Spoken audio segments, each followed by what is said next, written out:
almost read my opening prayer for Kol Nidre, but below that is my sermon. So in the midst of everything else that's going on, the High Holy Days, the start of the school year, the onboarding of new staff members here at the shul, I am renovating my garage. I'm doing it myself. I'm building a bonus room for our kids and maybe a quiet space for me to actually get to the writing that I intended to do on my sabbatical. I had a professor in university who once observed that there are two types of people in the world. Those that like to pull things apart and those that like to put things together. I would definitely put myself in that latter category. I like to fix things. I like to put things together. And I'm sure many of you are the same way. I think this aspect of my personality is why before I became a rabbi, I used to be a cabinet maker.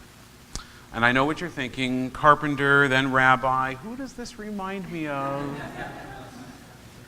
But the truth be told, the two functions have a lot in common.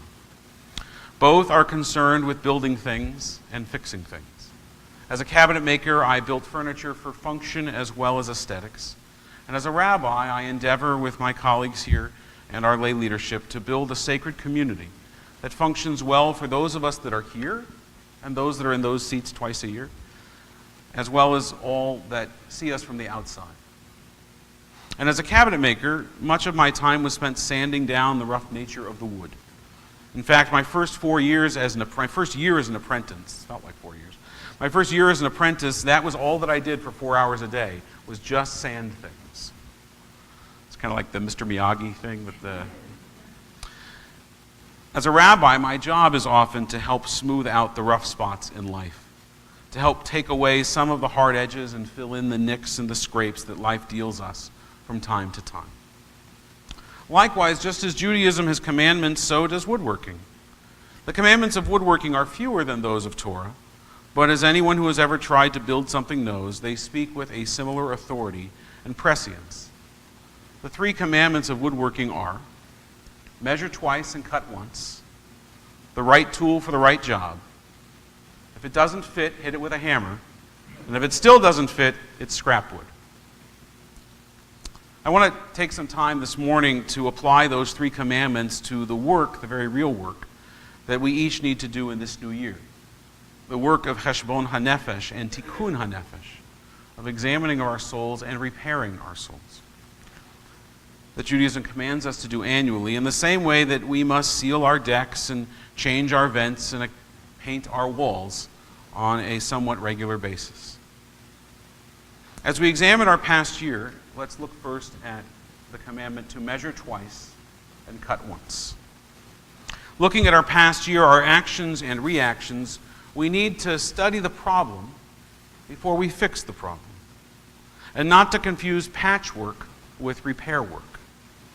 Sometimes repair itself is not enough, and the challenges facing our relationships, our relationship with self, with others, with God, require not a Band-Aid or a quick fix, but a complete remodel, a reworking and a revisioning of how we face the world and ourselves. But we can't forget that second half of the woodworking commandment, of the dictum, to cut once. We must eventually and deliberately move from the study to the doing, from measuring to cutting. Thinking on a problem is only one part of solving the problem. I can stand all day examining my treadmill, how it sits stoically in my living room, mocking me with its steadfastness, making an excellent hanger for clothing and all manner of things. But at some point, I have to get on the darn thing and start walking. The second commandment, the right tool for the right job. I must have 24 different screwdrivers on my workbench at home, just as I must have nearly the same number of different prayer books on my shelf in my study. And I know what you're thinking, Jews with tools. What does a rabbi need with so many screwdrivers? But in truth, the reason for both are actually the same. Each is just slightly different enough that one may be better than the other for a particular task. The ongoing work of living a life of meaning and of purpose is to bring our diverse and extensive resources, our years of experience, of lived experience, to bear on the challenges we face. We have the tools, we do. We have the tools within us that we need to fix the problem. And if we don't, well, synagogue can be Home Depot, a Home Depot for the soul. Through prayer, study, and deeds of loving kindness, we will find the tools that we need for the job at hand. The third commandment, if it doesn't fit, hit it with a hammer. And if it still doesn't fit, it's scrap wood. Sometimes, despite the best laid plans and most precise measurements, things just don't come together as planned. We invest so much time and so much energy, and it still doesn't work. And it's then that we must try harder. And even after trying harder, if it still doesn't work, then we can scrap it and start over again. And out of our scrapped and broken pieces, just like the broken fragments of the tablets of the Ten Commandments, may be a foundation for our new design. The most satisfying feeling when building something with your hands is to be able to stand back from it at the end of the day and look at what you created and say, I built that. The hardest part is to look with a critical eye at that same creation and see that it doesn't work, or that it doesn't fit, or it didn't come out right. If we are committed to lasting change, then we will want to make lasting repairs, to build things that last. The prophet says there is a time to tear down and a time to build up. Sometimes you must start over in order to do it right. As a congregation, as a community, as individuals, we must be bold enough to look at old problems with fresh perspective. Einstein's definition of insanity comes to mind, doing the same thing over and over again and expecting a different result. What in your life have you been hammering away at so long that it's no longer recognizable? Beyond beating it into submission, have you beaten it and yourself into a pulp trying? It's okay to throw it out. It's okay to chuck it and start over.